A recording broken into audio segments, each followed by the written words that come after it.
श्री गुरुचरित्र अध्याय पहिला मंगलचरण। ओम श्री गणेशाय नमः, श्री सरस्वते नमः, श्री गुरुवे नमः, श्री कुलदेवताय नमः, श्रीपाद श्री वल्लभ नरसिंह सरस्वती दत्तात्रेय सद्गुरु नमः। हे ओंकार स्वरूप गणेशा, विघ्नहर्ता पार्वती सुता, गजाननाला मी तुला माझा नमस्कार असो।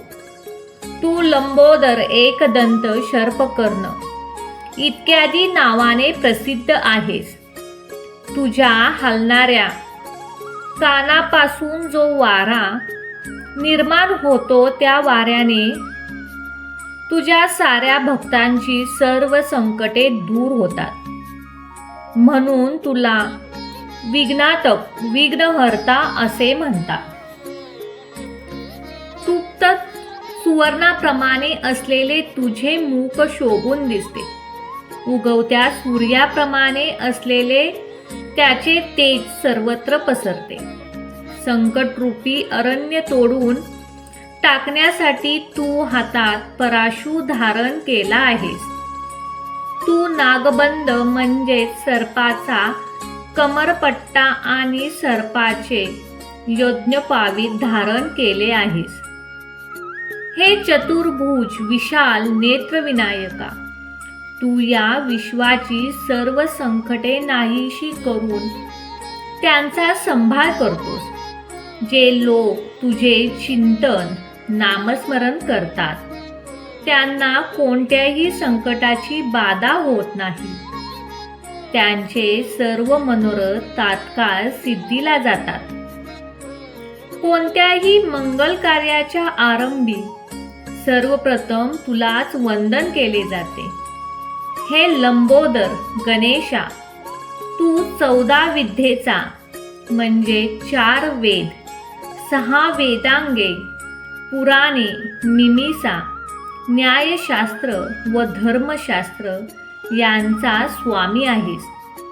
तूच वेदशास्त्रे, पुराणे यांचे लेखन केले आहेस, म्हणून तर ब्रह्मदेव ही सर्व देव तुझे स्तवन करतात। हे गणेशा, अजिंक्य, अवाढ्य अशा त्रिपुरासुराचा वध करण्यापूर्वी भगवान शंकराने तुझे स्तवन केले होते। हरिप्रती देव कार्यारंभी तुला वंदन करतात। तुझ्या कृपेने त्यांना इच्छित गोष्टी प्राप्त होतात। हे कृपानिधी गणनायका, हे मोक्षक वाहना, ओंकार स्वरूप दुःखहर्ता विनायका, मला बुद्धी दे। जे लोक तुला वंदन करतात त्यांची कार्य सिद्धीला जातात। हे गणेशा, तू कृपासागर आहेस, तू सर्वांचा आधार आहेस। हे गजानना, माझे मनोरथ सिद्धीला जावेत म्हणून मी तुला साष्टांग नमस्कार घालतो। मला ज्ञान दे, बुद्धी दे। हे गणेशा, तू शरण आल्यांना वर देणारा आहेस। मी अज्ञानी आहे म्हणून तुझ्या शरण मी आलो आहे। गुरुचरित्र लिहावे अशी माझी इच्छा आहे। तुझी माझ्यावर पूर्व कृपादृष्टी असावी व मी हाती घेतलेला ग्रंथ सिद्धीला जावा अशी मी तुला प्रार्थना करतो। आता मी विद्यादेवता सरस्वतीला वंदन करतो। तिच्या हाती वीणा आणि पुस्तक असून ती हंसावर रूढ झाली आहे। तिला वंदन केले असता ज्ञानप्राप्ती होते। हे सरस्वती माते, मी तुला वंदन करतो। वेदशास्त्र पुराणे तुझ्याच वाणीने प्रकट झाली आहेत। माते, मला चांगली बुद्धी दे। हे श्री नरसिंह सरस्वती, हे माझे गुरु आहेत। त्यांच्या नावात तुझे नाव असल्याने तू मला आदरणीय वंदनीय आहेस. हे जग कळसूत्री बावलीप्रमाणे तुझ्याच प्रेरणेनेच असते. म्हणून तू मला या ग्रंथलेखनासाठी प्रेरणा दे, मला स्फूर्ती दे, मला विद्यादान दे. आता मी ब्रह्मा, विष्णू आणि महेश या त्रिदेवांना वंदन करतो आणि विद्यादान मागतो. भगवान विष्णू हा विश्वाचा नायक आहे. तो लक्ष्मीसह क्षीरसागरात वास्तव्य करतो. शंख, चक्र, गदा, पद्मधारी त्या नरहारी विष्णूने गळ्यात वैजंती माला धारण केली आहे.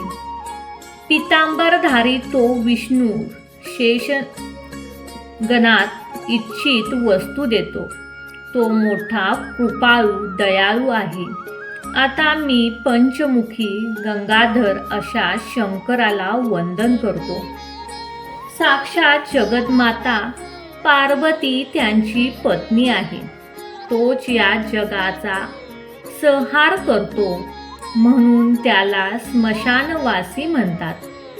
व्यग्र चर्म परिधान केलेल्या, सर्व अंगावर सर्प धारण केलेल्या त्या शंकराला मी वंदन करतो. त्यांच्या मुखातून वेद निर्माण झाले. त्या सृष्टीकर्त्या ब्रह्मदेवाला मी वंदन करतो. सर्व देव, यक्ष, गंधर्व, किन्नर, सिद्धध्यास, सर्व ऋषीमुनी, पराशर, व्यास, वाल्मिक इत्यादी सर्वांना मी नमस्कार करतो. माझ्याजवळ कवित्व नाही, ग्रंथरचना कशी करतात ते माहिती नाही. मला मराठी भाषा नीट येत नाही. मला शास्त्रज्ञान नाही. म्हणून आपण सर्वांनी माझ्यावर कृपा करावी. माझ्या या ग्रंथलेखनास सर्वतोपरीने मदत करावी. अशा प्रकारे सर्वांना विनंती करून मी माझ्या आई वडिलांना, पूर्वजांना नमस्कार करतो.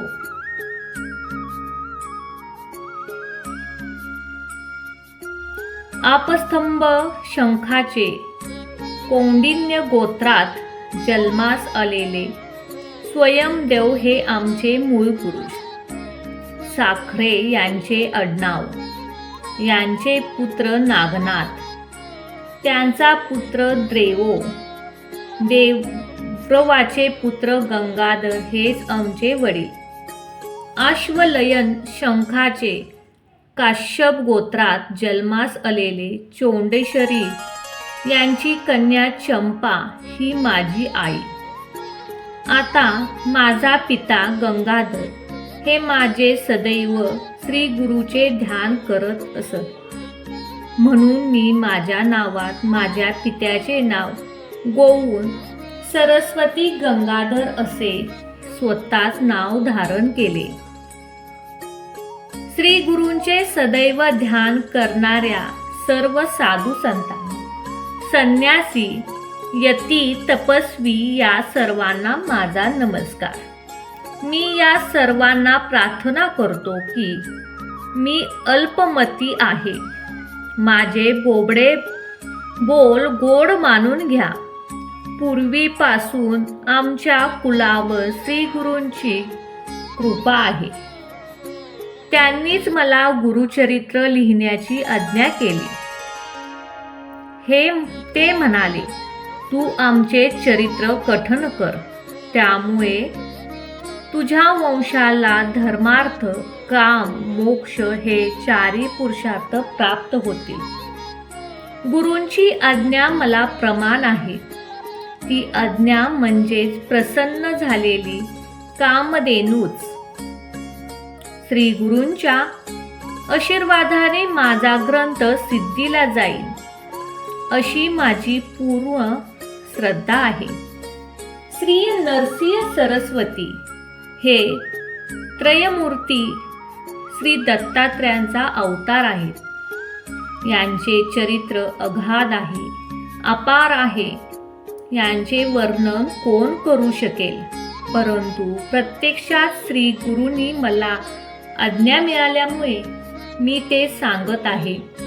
ज्याला पुत्रापुत्रीची इच्छा असेल त्याने या चरित्राचे नित्य श्रवण पठण करावे. जो या चरित्राचे श्रवण पठण करतील त्यांच्या घरी लक्ष्मी नित्य वास्तव्य करेल. त्याला सर्व प्रकारचे ऐश्वर्य प्राप्त होतील. श्री गुरुकृपेने त्याला रोगाची बाधा होणार नाही. पूर्ण श्रद्धेने या चरित्राचे 7 दिवस पारायण केले असता सर्व प्रकारची बंधने नष्ट होतात. अशी ही परम पुण्यदायक कथा मी सांगत आहे. श्रोते हो, मी सांगतो यावर पूर्ण श्रद्धा ठेव. आम्ही स्वतः या गोष्टीचा अनुभव घेतला आहे. आपणही एकाग्र चित्तेने हे चरित्र श्रवण करून अनुभव घ्या. मी एक सामान्य मनुष्य म्हणून माझ्या बोलण्याकडे दुर्लक्ष करू नका. भोजन केल्यानंतर पोट भरल्याची तृप्तीचा ढेकर येतो, त्याप्रमाणे हे मी स्वअनुभवातून बोलत आहे. ऊस दिसावयास काळा आहे व वाकडा असेल तरी त्यातून अमृतासारखे गोड रस मिळतो. कावळ्याच्या विष्ठेतून बीजाचा प्रसार होतो व त्यातून पिंपळ उगवतो, हे लक्षात घ्या. श्री गुरुचरित्र प्रत्यक्ष कामधेनूच आहे. याचे श्रवण केले असता मनुष्याला परमज्ञानाची प्राप्ती होते. म्हणूनच श्रोते हो, आपण लक्षपूर्वक ऐका.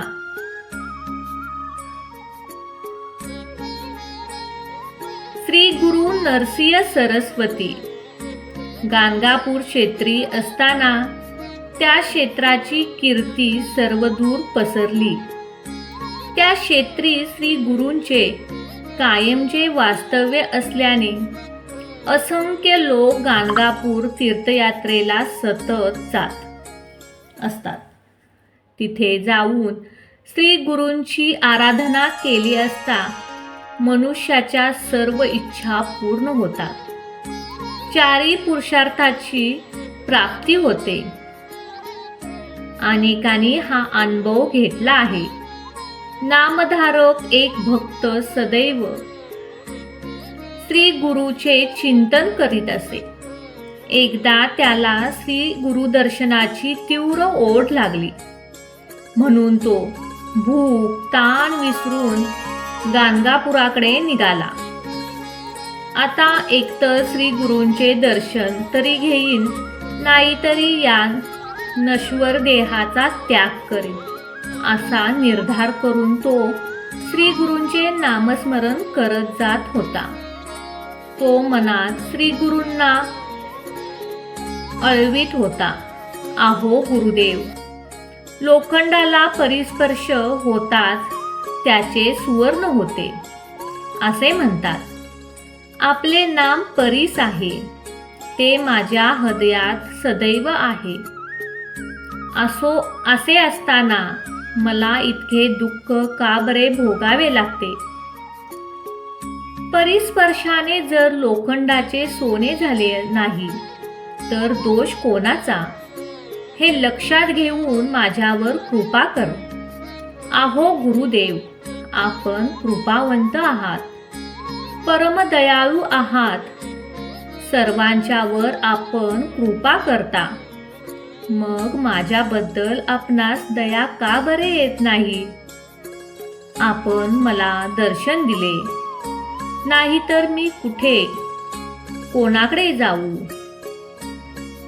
अशा प्रकारे अत्यंत व्याकुळ झालेला तो नामधारक पुन्हा पुन्हा श्री गुरूंना आळवणी करत होता. आहो गुरुदेव, कलियुगात श्री गुरु हेच आहेत. ते कृपा सिंधू आहेत. भक्तांचे कृपा सिंधू, भक्तांचे रक्षण करते आहेत. ते नरसिंह सरस्वती या नावाने विख्यात होतील. ते आपल्या भक्तांचे रक्षण करतील असे वेदवाचन आहे. आपण ती वेदवाणी खरी करून दाखवा. हे दयासागरा, मला भावभक्ती माहीत नाही. माझे मन स्थिर नाही. तुम्ही कृपासागर आहात. माझ्यावर कृपा करा. आई आपल्या बाळाला कधीच दूर ठेवते का? तुम्ही तर माझे माता पिता बंधू सखा आहात. परंपरेने तुम्हीच आमची कुलदेवता आहात. माझ्या वेशात परंपरेने आपली भक्ती चालली आहे, म्हणून मी सुद्धा तुमचे भजन पूजन करीत आहे. हे नरहरी, माझे दैन्य दारिद्र्य दूर करा. तुम्हीच अखिल विश्वाचे पालन पोषण करते आहात. सर्व देवांचे तुम्ही दात आहात. मग तुमच्याशिवाय दुसऱ्या कोणाकडे काय मागणार? तुम्ही सर्वज्ञ आहात असे पुराण सांगते. मग माझ्या मनातील दुःख तुम्हाला समजत नाही का? बाळाला काय हवं आहे हे त्याच्या आईला लगेच समजते. मग मला काय हवं हे तुम्हाला समजत नसेल का? द्यावे तेव्हा द्या असे जर तुमचे मत असेल तर मला सांगा. दैत्यबळीने संपूर्ण पृथ्वी तुम्हाला दिली. त्याला तुम्ही पाताळ लोकात पाठवले. तुम्ही रामातरा विभूषणाला लंकेचे राज्य दिले. त्याने तुम्हाला काय दिले? ध्रुवाला तुम्ही अढळपद दिले. त्याने तुम्हाला काय दिले? परशुरामाने तुम्ही सर्व पृथ्वी निशस्त्र करून ब्राह्मणांना दिली. त्यांनी तुम्हाला काय दिले?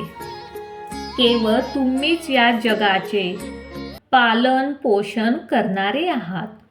मी एक सामान्य मशीद तुम्हाला काय देणार? आहो आहात साक्षात महालक्ष्मी. तुमच्या घरी रात्रदिन पाणी भरते आहे. असे असताना तुम्ही माझ्याकडे काय मागता? आणि मी तरी काय देणार? लहान बाळाला दूध पाजणारी आई त्याच्याकडे काय मागते? कधीच नाही. आधी घेऊन मग दुसऱ्याला दाता असे कसे म्हणता येईल? सामान्य मनुष्य अगोदर काहीतरी सेवा घेतो व मग त्याचा मोबदला देतो. याला दातृत्व म्हणत नाहीत. मेघ जलवृष्टी करून तळी विहिरी पाण्याने भरतो, पण तो त्याबद्दल काहीच मागत नाही. कुणाचाही सेवा घेत नाही. आता सेवेबद्दल बोलायचे तर आमच्या पूर्वजांनी आपली अनेक वर्ष तुमची मनोभावे सेवा केली आहे. म्हणजे आमचे वडील परदोत सेवारूपी धन तुमच्याकडे आहे. त्याला बदलण्यात तुम्ही माझा सांभाळ करता.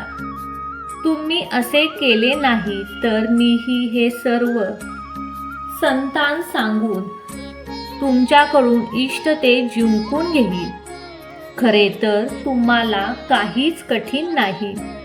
मग माझ्याविषयी असे कठोर का वागता? मी तुमचा दासानुदास आहे. प्रल्हादासारख्या दैत्याचे तुम्ही कैवारी झालात. मग तुम्हाला माझी दया का येत नाही? मी असा कोणता अपराध केला म्हणून तुम्ही माझ्याशी बोलत नाही?